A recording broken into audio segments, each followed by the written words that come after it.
المعظم على سيدنا محمد وعلى آل سيدنا محمد. اللهم إنا نستغفرك ونستودعك أريادنا وأقدارنا وأنفسنا وأهلنا وأولادنا وأموالنا وكل شيء أعطيتنا. اللهم اجعلنا وإياهم في كنفك وعبادك من كل شيطان مريد وجبار عنيد وذي عين وذي فضل وذي حسد ومن شر كل شر إنك على كل شيء قدير. اللهم جمعنا بالعافية والسلامة وحققنا بالتقوى والاستقامة وأعذنا من موجبات الندامة إنك سميع الدعاء. اللهم اغفر لنا ولوالدينا وأولادنا ومشايخنا وإخواننا في الدين وأصحابنا ولمن أحسن فيك ولمن أحسن إلينا والمؤمنين والمؤمنات والمسلمين والمسلمات يا رب العالمين. وصل اللهم على عبدك ورسولك سيدنا اللهم صل وسلم عليه وعلى آله يا رب.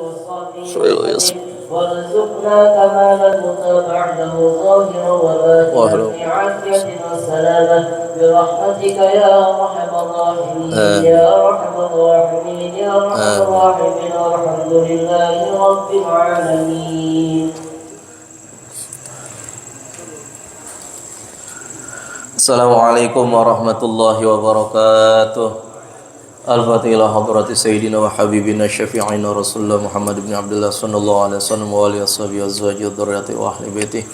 Tsumma ila arwahi abaihi wa ikhwanihi minal anbiya'i wal mursalin wa ali kullin sahabati kullin minhum ajma'in. Tsumma ila arwahi jami'il malaikatil muqarrabin wal awliya wa syuhada salihin wal a'immati rasyidin al mujtahidin wal ulama'il 'amilin al mukhlasin wal mufassirin wal muhaddisin wal fuqaha wal qurra wal hufadh jami'il mujahidin fi sabilillah ajma'in. ثم إلى أرواح من سكن في تربة المعلى والبوق والزنبل والفريط والأقدار والإنات وحرض جميع تربة البشر. ثم إلى روح العلامة محمد خضري رحمه الله.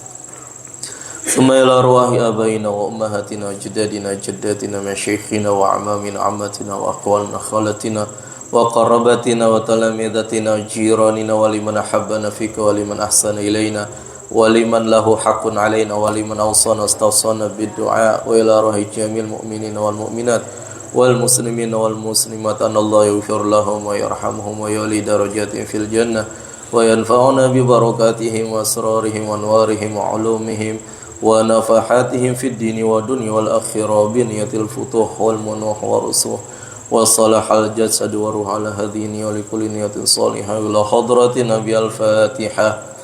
أعوذ بالله من الشيطان الرجيم. بسم الله الرحمن الرحيم. الحمد لله رب العالمين الرحمن الرحيم مالك يوم الدين إياك نعبد وإياك نستعين اهدنا الصراط المستقيم صراط الذين أنعمت عليهم غير المغضوب عليهم ولا الضالين آمين.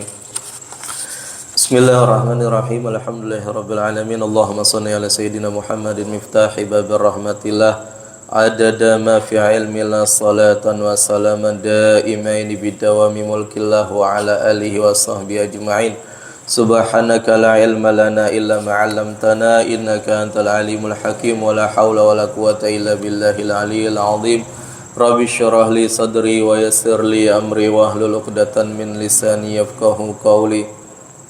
نوينا التعلم والتعليم والنفع والانتفاع والإفادة والاستفادة والتذكر والتذكير والحث على التمسك بكتاب الله وسنة رسوله والدعاء إلى الهدى والدلالة إلى الخير ابتغاء وجه الله ورضا وقربه وثوابه. اللهم يا من مقاليد الأمور كلها بيده وإليه يرجع الأمر كله. يا فتاه يا عليم افتح لنا فتحا قريبا. يا فتاه يا عليم يا فتاه يا عليم يا فتاه يا عليم. اللهم أغننا بالعلم وزينا بالحلم وأكرمنا بالتقوى وجملنا بالعافية. اللهم ارزقنا فهم النبيين وحفظ المرسلين وإلهام الملائكة المقربين برحمتك يا أرحم الراحمين. رب زدنا علما وارزقنا فهما. وصلى الله على سيدنا محمد وآله وصحبه وسلم والحمد لله رب العالمين. Hadirin dan hadirat Bapak-bapak, ibu-ibu, jamaah Masjid Nurul Yakin yang dirahmati Allah Subhanahu wa taala, yang sama-sama kita hormati, kita muliakan. Orang tua kita, guru kita Abu Yaqi juga Zal Musannif, mata'anallahu bi tuli hayatihi wa nafa'ana bi ilmihi, dan segenap jamaah Masjid Nurul Yakin yang dirahmati Allah Subhanahu wa taala. Pertama, marilah sama-sama kita panjatkan puji syukur kita kepada Allah atas segala limpahan nikmatnya yang masih diberikan kepada kita, daripada nikmat iman, nikmat Islam, nikmat sehat, nikmat panjang umur, dan taufiknya yang masih diberikan kepada kita hingga pada pagi hari ini kita dalam keadaan sehat walafiat, masih diizinkan oleh Allah untuk melangkahkan kaki ke tempat ini dalam rangka salat subuh berjamaah dan dilanjutkan dengan kajian di tempat ini. Semoga ibadah yang kita kerjakan semuanya diterima oleh Allah Subhanahu wa taala dengan penerimaan terbaik di sisinya, dan serta ilmu yang akan kita pelajari bermanfaat dan membawa berkah bagi kita di dunia dan di akhirat. Salawat dan salam semoga tetap tercurah limpahkan kepada baginda Nabi besar Muhammad sallallahu alaihi wasallam beserta keluarganya, sahabatnya, dan seluruh pengikutnya. Semoga kita termasuk umat yang dicintai oleh beliau dan kelak mendapatkan syafaat dari beliau di yaumil qiyamah. Amin amin ya rabbal alamin. Hadirin wal hadirat, bapak-bapak, ibu-ibu yang dirahmati Allah Subhanahu wa taala, melanjut kajian kita masih di kitab Nurul Yakin fi Sirati Sayyidil Mursalin. Terakhir pembahasan kita tentang pernikahan Rasulullah sallallahu alaihi wasallam dengan Siti Khadijah. Sebagaimana yang telah kita ketahui bahwasanya Rasulullah menikah dengan Siti Khadijah itu pada usia yang muda belia, 25 tahun, sedangkan istrinya 40 tahun. Nah, di sini menepis daripada ocehan-ocehan para orientalis yang mengatakan bahwasanya Rasulullah itu orang yang tukang kawin, hiper. Kalau seandainya Rasulullah seperti itu, yang pertama, Rasulullah ketika muda nggak akan mungkin mau menikah dengan seorang janda, ya, sama seperti kita. Ya, kita perjaka ya pengen cari yang muda juga, dapat seusia ataupun di bawahnya. Yang kedua, Rasulullah tidak menikah lagi dengan wanita-wanita yang lain kecuali setelah Siti Khadijah meninggal dunia. Jadi Rasulullah memiliki istri Siti Aisyah dan semua yang lainnya itu setelah Siti Khadijah meninggal. Kalau seandainya benar apa yang dikatakan mereka para orientalis, nggak mungkin Rasulullah menikah dengan jangka waktu lama dengan wanita yang sudah tua. Jadi ocehan-ocehan para orientalis ini sungguh sangat dusta, bohong, menjelekan Nabi kita Muhammad sallallahu alaihi wasallam. Dan Rasulullah sallallahu alaihi wasallam dalam sabdanya pernah mengatakan, khairun nisaiha as-sama Maryam binti Imran. Sebaik-baiknya wanita yang ada di langit itu adalah Maryam binti Imran. Wa khairun nisaiha ay al-ardi Khadijah binti Khuwailid, dan sebaik-baik wanita yang ada di dunia itu adalah Siti Khadijah. Jadi sebagaimana Siti Khadijah sangat cinta pada Rasulullah, nah begitu juga sebaliknya. Rasulullah sangat cinta, sangat sayang kepada Siti Khadijah. Kenapa? Karena dengan adanya Siti Khadijah, beliau merupakan sebagai tameng saat Rasulullah berdakwah, membantu dengan segenap hartanya, yang hartanya begitu banyak, Pak. Dikatakan sebagian besar perniagaan yang ada di Madinah itu milik istrinya Nabi, Siti Khadijah. Nah, dengan hartanya itu yang berlipat ganda, yang begitu banyak, ya, beliau bantu suaminya dalam berdakwah. Gak usah mikirin namanya cari nafkah, gak usah. Silakan fokus berdakwah. Bahkan apa yang beliau butuhkan dibantu. Ya. Nah, kalau seandainya Rasulullah menikah dengan perempuan yang biasa-biasa saja, ya, apalagi bukan orang kaya, Kemudian yang masih perawan, kalau masih perawan otomatis membutuhkan perhatian yang sangat kalau pengantin baru. Ya ini bisa menghalangi, bisa mengganggu perjalanan dakwah Nabi. Harus mencari nafkah, bekerja untuk istri dan anaknya. Nah, makanya Rasulullah telah disediakan Siti Khadijah demi memperlancar daripada dakwah risalahnya.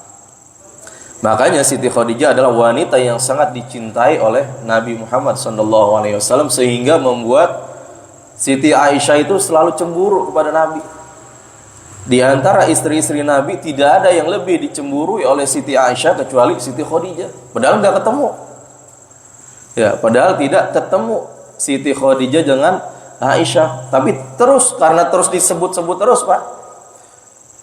Di masa hidupnya Siti Aisyah, ini Siti Khadijah kan udah nggak ada, itu disebut-sebut terus. Kebaikannya disebut-sebut terus. Kalau seandainya menyembelih ada kelebihan, Rasulullah menyembelih kambing diberikan kepada teman-temannya Siti Khadijah. Ini membuat Siti Aisyah cemburu. Sampai Siti Aisyah pernah mengatakan, "Fadzakaraha yauman minal ayyam fa akhadhatnil ghirah." Saking seringnya Rasulullah menyebut Siti Khadijah, pokoknya Rasulullah enggak keluar rumah sebelum menyebut nama istrinya Siti Khadijah. Allahu alam gambarannya bagaimana. Pokoknya dalam riwayat ini, pokoknya setiap Rasulullah mau keluar rumah itu selalu menyebut-nyebut nama Siti Khadijah, padahal udah enggak ada. Nah, ini membuat Siti Aisyah cemburu.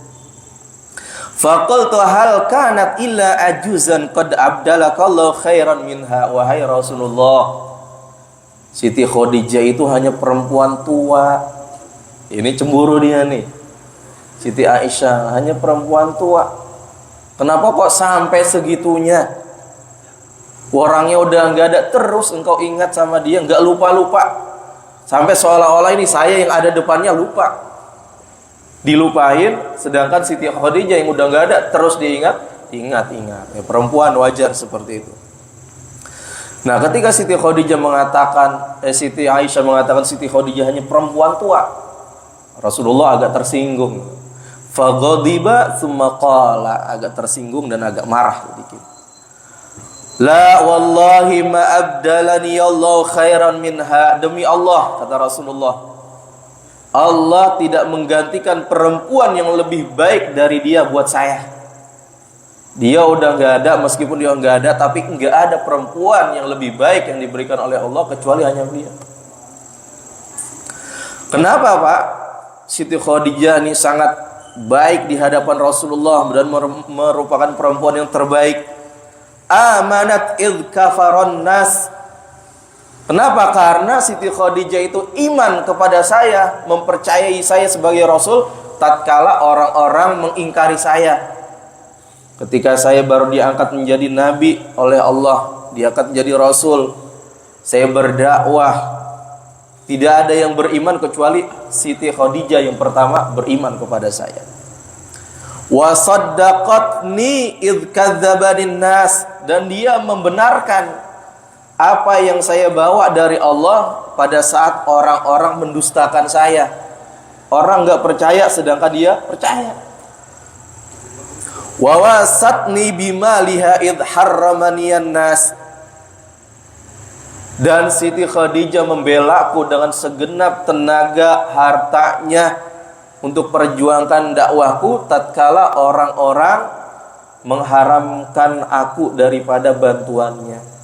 Ketika orang tidak membantuku, hanya Siti Khadijah yang dengan rela hati, dengan senang hati membantuku. Apa yang aku perlukan dikasih oleh Siti Khadijah. Wa razaqani Allahu minhal walada duna ghairiha minan nisa, dan dia adalah satu-satunya perempuan yang aku dapat keturunan darinya, sedangkan dari istri-istriku yang lain nggak ada.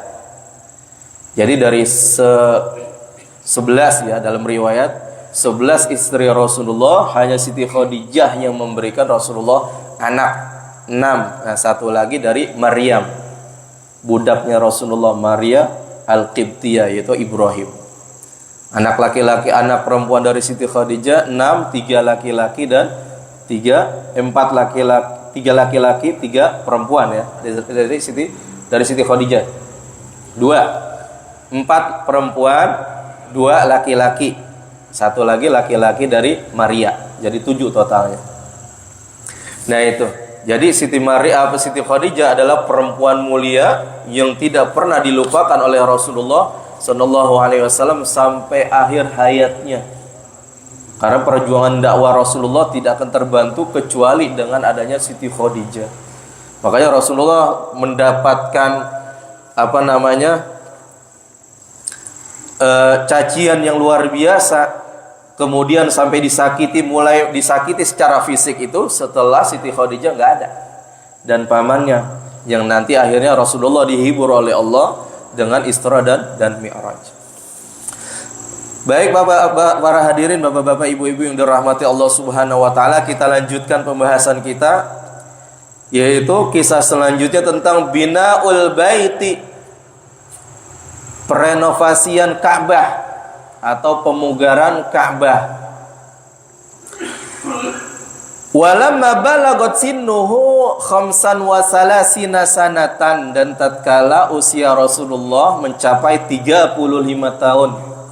Jadi 10 tahun setelah pernikahan, ja'a sailun jarifun fasadda'a jidaral Ka'bah ba'da tauhiniha min harikin kana asabaha qablu. Ketika usia Rasulullah SAW 35 tahun ini datang banjir bandang. Sehingga dengan adanya banjir tersebut merusak bagian Ka'bah. Dinding-dindingnya ini pada rusak. Karena dalam riwayat pada saat itu Ka'bah itu hanya batu yang ditumpuk-tumpuk. Belum ada semen, Pak. Belum ada pasir. Kalau orang Arab sampai sekarang itu adonan pasir semennya itu masih pakai tanah. Khususnya di Hadramaut itu masih pakai tanah. Jadi adonan itu buat merekatkan antara batu dengan batu pakai tanah. Dan batunya juga tanah juga. Enggak kayak kita kan dibakar batu bata, dia enggak. Tetap berbentuk tanah, dicetak seperti batu. Nah, ini pada saat itu Ka'bah itu hanya tumpukan-tumpukan batu yang tidak ada perekatnya. Baik itu lumpur, apalagi semen dan pasir seperti sekarang belum ada. Jadi gampang sekali rusak. Nah, pada usia Rasulullah 35 terjadi banjir bandang. Dan yang sebagaimana kita ketahui bahwasanya, meskipun kita belum pernah ke sana ya. Jadi Makkah itu adalah dataran rendah yang dikelilingi oleh gunung-gunung batu. Jadi otomatis kalau seandainya ada hujan, itu dari gunung-gunung tersebut akan mengalirkan air yang sangat deras. Makanya biasanya di Arab meskipun jarang hujan, tapi sekalinya hujan, banjir parah. Termasuk di Yaman itu, kadang-kadang setahun itu cuma sekali, 2 kali hujan. Tapi sekalinya hujan, anginnya luar biasa. Petirnya luar biasa dan derasnya luar biasa dan banjir biasanya. Pasti itu banjir. Karena apalagi Hadramaut itu kiri kanan itu semuanya batu, gunung batu. Jadi kalau hujan ya udah tinggal ngisi yang di tengah aja. Ya kayak bak itu turun dari sungai langsung turun aja ke pusatnya. Jadi Hadramaut seperti itu. Nah, Mekah pun seperti itu. Dataran rendah, kalau hujan pasti banjir. Udah gitu sebelumnya terjadi kebakaran. Kemudian gak lama ditimpa sama banjir, ya udah ambruk bangunannya tuh. Fa'aradat Quraisyun hadamaha liyarfa'uha wa yaskufuha. Nah, maka tatkala ngelihat bangunan Ka'bah yang udah enggak bagus, yang udah rusak akibat banjir ini, maka orang-orang Quraisy ini berkehendak untuk meninggikan lagi, direnovasi, dibangun lagi, dan kemudian dibuat atap. Sebelumnya belum ada atapnya pada tahun ini. Jadi masih kotak kubus gitu, di atasnya kosong. Jadi gimana kalau hujan pasti tengahnya banjir. Fauqal qama fajtama'at qabailuhum lidzalik. Jadi dulu tadi yang saya katakan bahwasanya Ka'bah itu hanya tumpukan-tumpukan batu dan tingginya seukuran manusia berdiri. Jadi kalau manusia itu paling tinggi berapa sih? 2 meter udah tinggi banget ya. Kalau kita orang Arab mungkin ya 2 meteran lah. Ya segitu tuh ukuran Ka'bah. Jadi seukuran orang berdiri, nah itu seukuran Ka'bah dulu. Maka tatkala melihat seperti ini, maka pembesar-pembesar Quraisy itu mulailah rapat mereka, kumpul bagaimana caranya nih. Ka'bah ini adalah benda yang di tempat yang dimuliakan oleh Allah. Keramat. Kalau seandainya kita biarkan seperti ini bisa merusak citra kota Mekah, yang mana orang-orang Mekah itu dimuliakan, didatangi setiap tahunnya ya karena ada Ka'bah. Kalau Ka'bahnya seperti ini, nah nanti bagaimana orang-orang yang datang dari luar? Nanti orang Quraisy bisa tercoreng namanya, dianggap tidak mengurus Ka'bah. Walakinnahum habu hadamaha limakaniha fi qulubihim. Mereka ingin memperbaiki, merenovasi, tapi mereka takut, Pak. Takut, yang mana niatnya mereka baik, tapi takut akan mendapatkan murka dari Allah karena merusak dulu kan. Terlebih belum lama kejadian tentang Abroha itu. 50 hari sebelum kelahirannya Rasulullah, tentara Abroha ingin menghancurkan Ka'bah, kemudian dimusnahkan oleh Allah. Ingat itu, pada takut, Pak. Nggak ada yang berani itu. Jadi nggak ada yang berani mulai tadi. Jadi Ka'bah ini meskipun udah rusak masih ada bekas-bekasnya. Nah ini nggak berani buat ngancurin. Nggak ada yang berani. Faqala lahumul Walid bin Mughirah aturiduna bihadmiha al-islah amil isa'ah. Akhirnya datanglah salah satu tertua mereka yang namanya Walid bin Mughirah, berkhutbah di antara mereka, teriak di antara mereka. Kalian wahai orang Quraisy ingin menghancurkan Ka'bah ini tujuannya untuk apa? Untuk direnovasi, diperbaiki, atau untuk dihancurkan, dirusak? Kata mereka, ya kita mau perbaiki, kita mau renovasi. Ya udah, kalau emang mau direnovasi, mau diperbaiki, ayo bismillah kita mulai. Kita mulai. Tapi tetap nggak ada yang berani, Pak. Udah diajak seperti itu, dikasih masukan sama Walid bin Mughirah. Kalau emang tujuannya kita hancurkan Ka'bah, mau dibangun lagi, ayo kita mulai. Nggak usah takut. Allah nggak akan memberikan kita azab, karena kita ingin memuliakan Ka'bah, bukan untuk menghancurkan. Mereka itu tahu, Pak. Mereka tahu bahwasanya Ka'bah ini dilindungi oleh Allah. Tahu mereka ini, secara pasti itu tahu. Terlebih yang tadi kisah Abroha itu. Dan mereka tahu yang menciptakan itu adalah Allah. Tapi karena mereka cinta dunia, sebagian dari besar mereka cinta dunia, cinta kedudukan, maka mereka mengingkari itu. Tatkala Rasulullah berdakwah, mereka banyak yang menolak. Kenapa? Karena mereka cinta dunia. Mereka nggak mau kalau seandainya kita masuk Islam, kita bakal disamakan derajatnya sama budak. Karena ketika Rasulullah diangkat menjadi Nabi dan Rasul, itu salah satu tugasnya menghilangkan status sosial. Semua manusia sama di hadapan Allah. Dan orang kafir Quraisy nggak mau, saya punya budak, masa saya sama budak gitu. Nggak mau. Dan mereka nggak mau disamakan derajatnya sama budak. Dan mereka yang pedagang berhala, patung, kalau seandainya orang pada beriman, otomatis nanti usaha patungnya ini nggak jalan, bangkrut, bikin patung nggak ada yang nyembah. Kenapa? Orang udah pada beriman, makanya mereka nggak mau.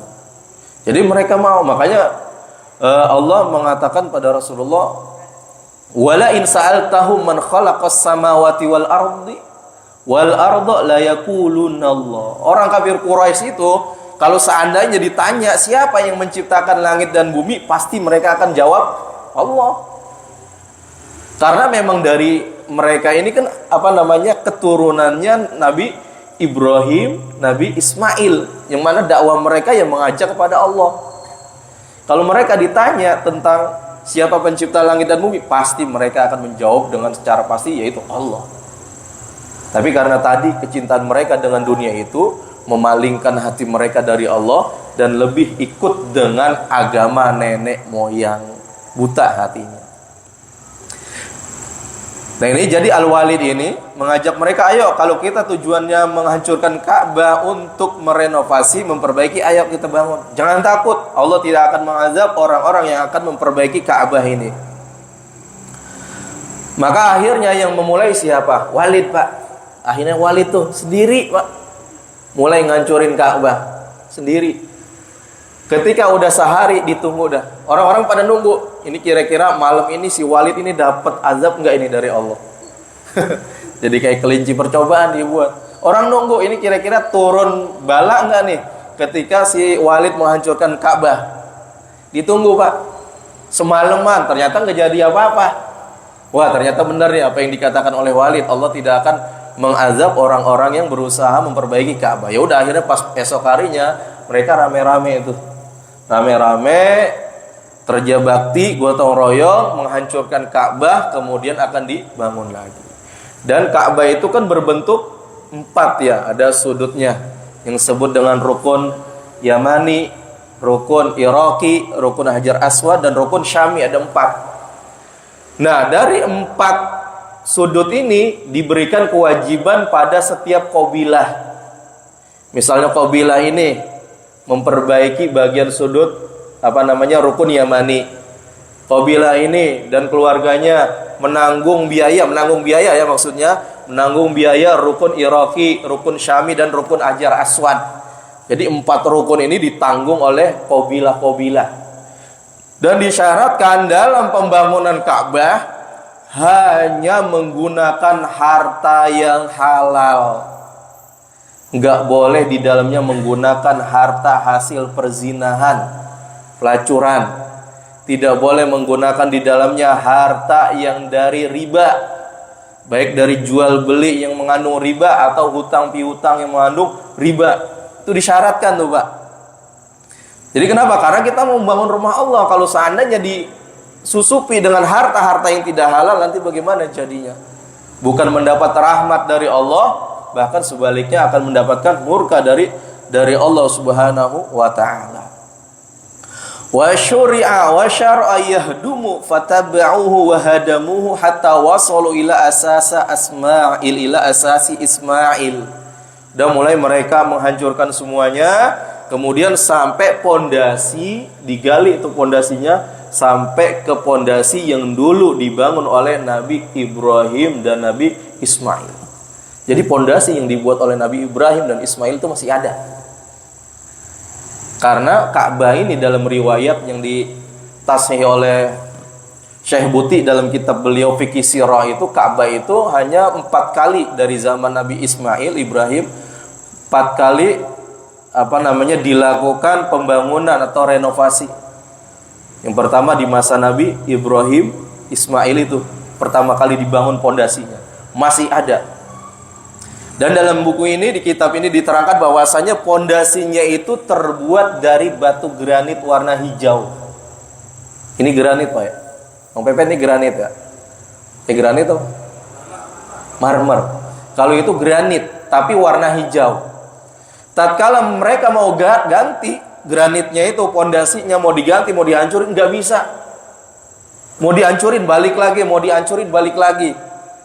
Nah, itu sebagai tanda bahwasanya itunya jangan diganti pondasinya, tinggal disambung aja.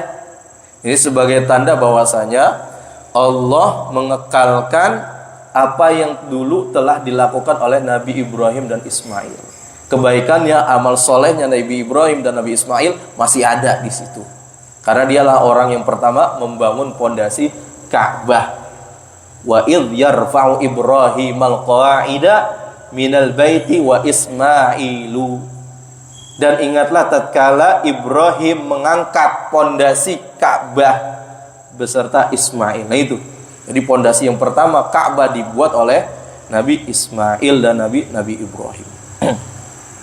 Nah, tatkala mereka menemukan pondasi itu, wajadu suhufan nukisha fiha katsiran minal hikam ala adatin man yadau asasa bina'i syahirin yakuna tadhkiratan lil mutakhirin bi amalil mutaqaddimin. Yang tadi yang saya katakan bahwasanya ketika mereka ingin berniat menghancurkan pondasi Ka'bah yang dibuat oleh Nabi Ibrahim dan Nabi Ismail, enggak bisa-bisa. Nah, itu sebagai tanda sebagai pelajaran buat kita orang-orang yang selanjutnya, bahwasanya amal soleh itu kekal, Pak. Amal soleh itu kekal. Kalau kita melakukan amal soleh ikhlas benar-benar karena Allah, itu kekal sampai kapanpun, tidak akan hancur, dan sampai kapanpun tidak akan rusak apapun itu. Nah, ini Nabi Ibrahim zahir jelas, beliau membangun Ka'bah, fondasinya dibangun benar ikhlas karena Allah, memang perintah Allah. Maka tatkala sampai zamannya Nabi Muhammad, berapa generasi itu? Nabi Muhammad aja sampai Adnan 21 generasi, apalagi sampai Ibrahim dan Ismail, bisa sampai 50 generasi, tapi masih ada. Masih ada itu pondasi dan kuat, tidak bisa dihancurkan, dan terus sampai sekarang. Nah, itu amal soleh yang tidak hancur. Summa ibtada'u fil bina. Nah, kemudian yang tadi saya katakan bahwasanya setelah terjadi perundingan di antara mereka, setuju direnovasi, dan setiap kabilah mengambil bagian daripada pembangunan Ka'bah setiap rukun. Maka ternyata setelah selesai uangnya kurang. Belum selesai pembangunan Ka'bah, uangnya kurang. Karena hanya menggunakan harta yang jelas-jelas halal. Akhirnya bangunan Ka'bah tidak sempurna panjang lebarnya. Makanya di situ kalau orang haji itu ada yang namanya Hijr Ismail ya. Hijr Ismail yang berbentuknya seperti setengah lingkaran. Nah, itu Hijr Ismail adalah bagian dari Ka'bah sebenarnya. Bagian dalam tuh, dari berapa meter mulai dari Ka'bah sekarang sampai Hijr Ismail tuh, yang berbentuk seperti setengah lingkaran ya. Nah, itu bagian dalam Ka'bah. Makanya orang kalau tawaf di situ nggak sah, harus di luar. Kenapa? Karena sama aja dia tawaf di dalam Ka'bah. Kenapa seperti itu? Karena dulu duitnya kurang. Makanya pembangunan Ka'bahnya nggak diselesain sampai itu. Nah, Rasulullah dulu pernah dalam sabdanya pengen menyelesaikan itu, karena dulu Ka'bah yang asli dari zaman Nabi Ibrahim itu menutupi. Tapi takut terjadi fitnah, nggak dilakukan oleh Rasulullah. Dan nanti dilakukan oleh Ibnu Zubair. Akan dilakukan oleh Ibnu Zubair, kemudian dihancurkan lagi oleh Malik bin Marwan. Karena ini nggak sesuai dengan tuntunan orang tua katanya. Nah, jadi itu beberapa kali penghancuran Ka'bah itu, sampai 4 kali dalam riwayat. Nah, kemudian dalam pembangunan Ka'bah ini ada sebuah kejadian Rasulullah, bahwasanya Rasulullah itu ikut dalam pembangunan Ka'bah dan ikut manggul-manggulin batu dengan paman beliau Abbas bin Abdul Muttalib. Ketika Rasulullah sedang memanggul batu, kata pamannya, "Wahai Muhammad, itu sarung kamu angkat, taruh di pundak, supaya pundak kamu ini gak lecet kena batu." Ya udah, akhirnya kan nurut sama paman ya. Diangkatlah sarungnya. Berarti kalau diangkat sarung kelihatan aurat. Ketika diangkat itu, baru diangkat sampai sini, tiba-tiba Rasulullah pingsan, gak sadarkan diri. Ketika bangun langsung nyari, sarung saya mana, sarung saya mana. Nah, mulai dari saat itu Rasulullah nggak pernah buka-buka auratnya lagi. Artinya dijaga sama Allah, jangan aurat, jangan sampai dibuka. Dilarang oleh Allah, sampai langsung pingsan ketika mulai mengangkat sarungnya ini, mau ngeliatin dengkulnya langsung pingsan, jatuh pingsan. Ketika bangun langsung sadar, nyari-nyari sarungnya. Akhirnya dicari sarung.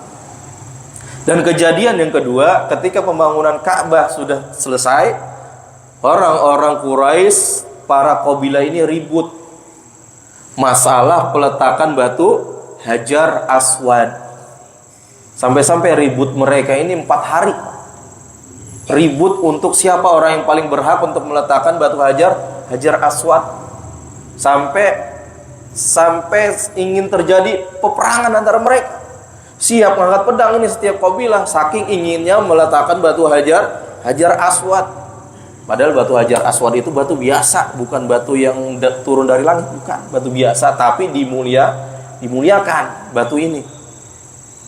Hingga akhirnya datanglah orang tua di antara mereka yang bernama Umayyah bin Mughirah, Abu Umayyah bin Mughirah. Udah, kamu semua jangan pada ribut. Udah 4 hari nggak selesai ini urusan. Ka'bah nggak jadi-jadi.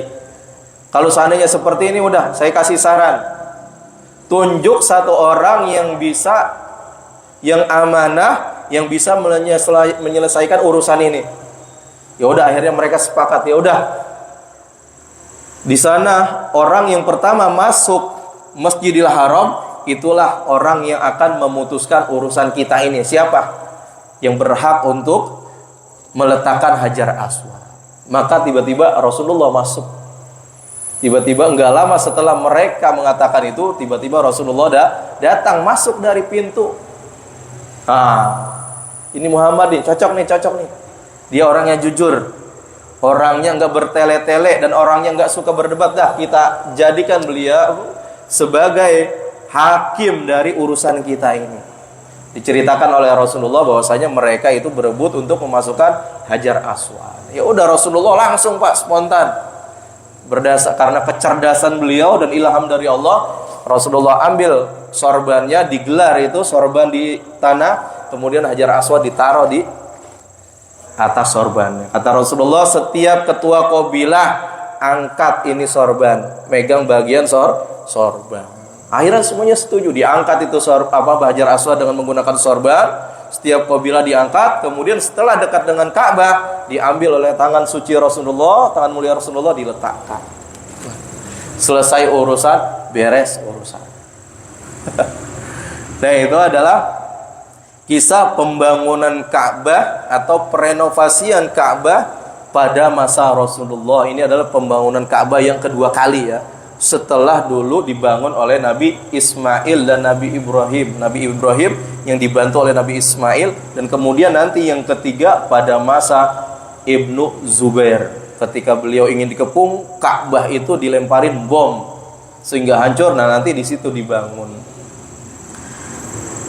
Dari sini pelajaran bisa kita ambil bahwasanya dulu orang-orang Arab, meskipun mereka menyekutukan Allah, meskipun mereka jahiliyah, tapi pada saat itu istilah duit haram itu udah ada.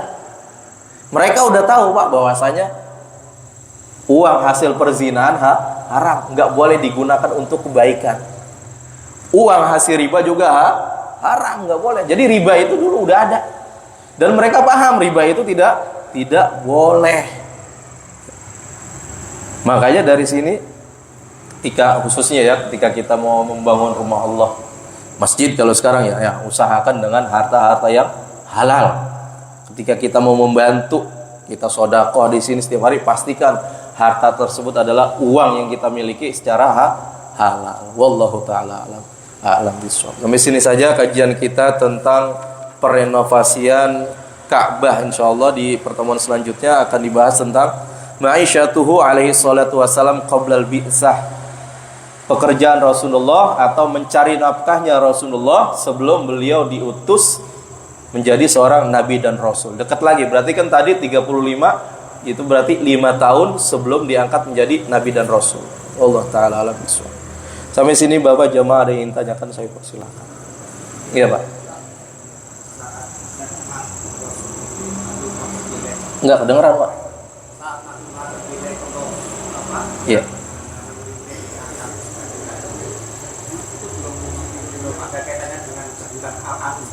Sudah ada. Al-Amin itu Rasulullah dapat sebutan itu dari masih kecil. Ini beliau kan 23 tahun, udah 34 tahun. Udah Al-Amin beliau, situ udah gelarnya sudah Al-Amin. Karena beliau dapat gelar Al-Amin itu sejak usia masih kecil. Masih anak-anak sudah dapat gelar. Kenapa? Karena dari masih kecil sekalipun enggak pernah berkata dusta, bohong. Ya makanya mereka semakin yakin ya ini Al-Amin. Makanya dalam riwayat ada yang mengatakan Ja'al Amin, hadzal Amin. Ini udah datang Muhammad Al-Amin. Ya udah, biar dia saja yang menentukan urusan kita. Baiknya bagaimana? Perselisihan di antara kaum kafir Quraisy. Gitu, Pak. Jadi udah memiliki gelar Al-Amin.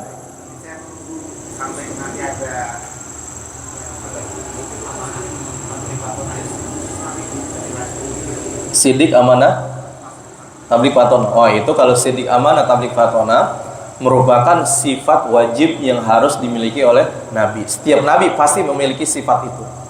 Jadi sebelum diangkat menjadi Nabi ya udah seperti itu.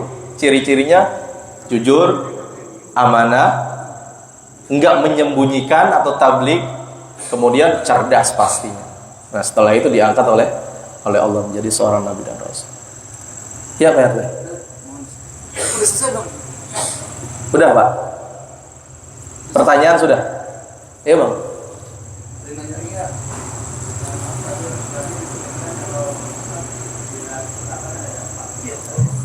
Rukun Ka'bah. Penghancuran. Sisi-sisinya, tembok-temboknya.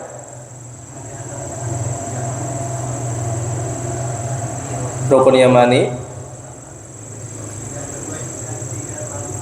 Syami, sama rukun Hajar Aswad. Syam. Nah itu dinamakan rukun Yamani, Syami, Iraqi karena kalau ditarik benang lurus arahnya ke Yaman, arahnya ke Syam, arahnya ke Irak. Nah rukun Hajar Aswad karena di rukun itu, di sudut itu ada Hajar Aswad. Termasuk apa? Bilat. Hah? Tiang, iya, karena dia adanya masuk di salah satu rukun itu. Dia berdampingan dengan rukun Yamani. Hajar Aswad itu. Pojokan di sudut itu. Iya, tapi dimasukkan sebagai rukun Hajar Aswad di situ. Nah, sebelumnya ini rukun Yamani. Yamani, rukun Hajar Aswad, kemudian nanti Iraqi, Syami. Syam, negeri Syam. Karena arahnya itu mengarah ke negeri Syam kalau ditarik. Indonesia yang mana ya? Iya. Barat gitu ya. Indonesia. Sudah Bang? Sudah kali Pak RT? Kenapa Pak RT? Oh. Udah selesai kan? Udah. Meninggal aku? Enggak, bisa dia nyumbang gitu. Oh. Satu, kedua ini nama-namanya.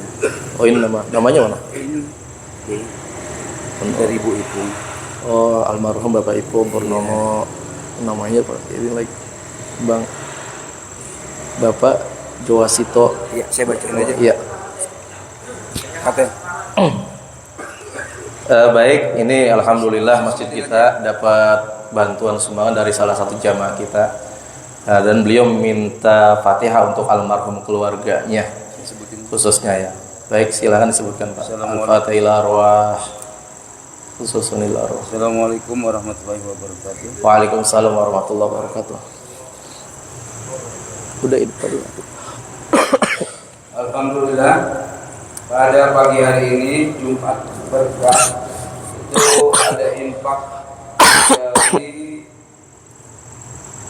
sebesar 5 juta rupiah dari Ridho Firdaus. Pahalanya ditujukan untuk almarhum Haji Ahmad Sairi bin Sairi, almarhumah Haji Masni binti Mu'um, almarhum Haji Putun bin Ibun, almarhumah Nurjana binti Haji Ahmad Sairi. Selanjutnya infak dari Ibu Nur Ipung, pahalanya ditujukan untuk almarhum Bapak Ipung Purnomo, almarhum M. Joasito, Bambang Sunario, almarhumah Siti Barija binti Idrus, dan Dipa Paramita KS binti Ipung Purnomo dan hamba Allah. Totalnya pagi hari ini kita mendapat untuk renovasi kamar mandi, toilet, dan tempat duduk sebesar 7.800.000 rupiah. Amin. 7 Itu juta. mari kita bacakan suratul Fatihah yang akan dipimpin oleh Ustaz kita, Ustaz Zaki. Adanya ke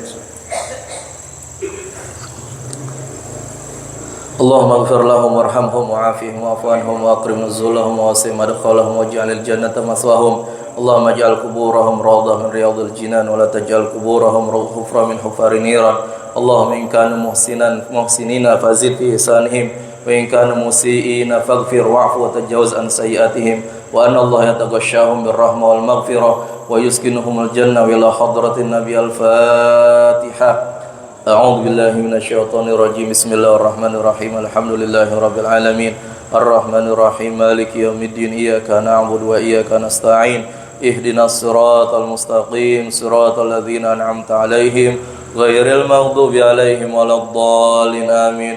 ربنا انفعنا بما علمتنا ربي علمنا الذي ينفعنا وفقه أهلنا وقرابتنا في ديننا ما ذكر ربي وفقنا ووفقهم لما ترتضي قولا وفعلا كرما وارزق الكل حلالا دائما وأخلات يا علماء نهضى بالخير ونكفى كل شر ربنا واصلح لنا كل شؤون وأكرم برضا منك العيون واقضي عنا ربنا كل الديون قبل أن تأتينا رسل منون واغفر واستر أنت أكرم من ستر وصلاة الله تعيش المصطفى من إلى الحق دعانا والوفاء بكتاب فيه للناس شفاء وعلى الآل الكرام شرفاء وعلى صحب المصابيح الغرار اللهم اهدنا بهداك واجعلنا ممن يسارع في رضاك ولا تولنا وليا سواك ولا تجعلنا ممن خالف أمرك وعصاك وحسبنا الله ونعم الوكيل نعم المولى ونعم النصير ولا حول ولا قوة إلا بالله العلي العظيم